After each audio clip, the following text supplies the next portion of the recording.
वज़ीर इत्तलात और नशरियात अताउल्ला तारड़ ने इल्जाम आयद किया है कि बुशरा बीबी खून खराबा चाहती हैं। वो लाशें गिराने का मंसूबा लेकर आई हैं और ये चाहते हैं कि कोई बड़ा सानिहा रोनुमा हो जाए। दावा किया कि पीटीआई के एहतजाज में किराए के लोग लाए गए हैं जिन्हें इंसानी ढाल के तौर पर इस्तेमाल किया जा रहा है। अताउल्ला तारड़ ने सवाल किया कि बुशरा बीबी डी चौक खुद क्यों नहीं पहुंची।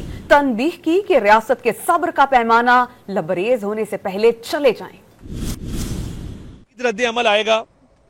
रियासत जो है बहुत सब्र का मुजाहरा कर रही है और रियासत नहीं चाहती कि आपके मकासद को पूरे करें। बिकॉज बुशरा बीबी ये प्लान करके आई है कि हमने लाशें गिरवानी हैं और लाशें गिरवा के हम ये चाहते हैं कि यहाँ पे खून खराबा हो। किराए के लोग जिनको आप पैसे दे के लाए हैं और उनको आगे आपने फ्रंट लाइन में ढाल बनाया है, ह्यूमन शील्ड के तौर पे इस्तेमाल कर रहे हैं, जो बंटे फेंक रहे हैं, कभी कोई चीज़ फेंक रहे हैं, कभी पथराव कर रहे हैं और कभी आंसू गैस के शेल वहां से फायर कर रहे हैं।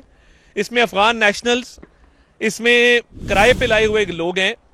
तो अपने बच्चों को आगे करें, फ्रंट लाइन के ऊपर बुलाएं। तीनों बच्चों को बाहर से, टिरियन को, कासिम को, सुलेमान को फ्रंट लाइन पे लेके आए ना।